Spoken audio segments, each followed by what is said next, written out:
নমস্কার। প্রসেনজিৎ মজুমদারের লেখা কবিতা ছোটদের পূজা। মা যে আবার এসে গেল, বাজলো ঢাক ঢোল।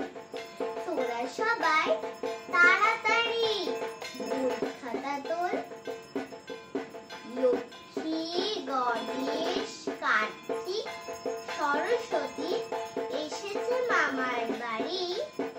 ষষ্ঠী, সপ্তমী, অষ্টমী, নবমী এই 4 দিনটায় বইয়ের সাথে করে দিলাম আরে।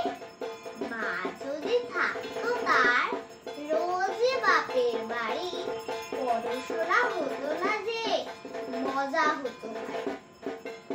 দশমী ঢাক বাজলে পরে বুক করে দুরু দুরু।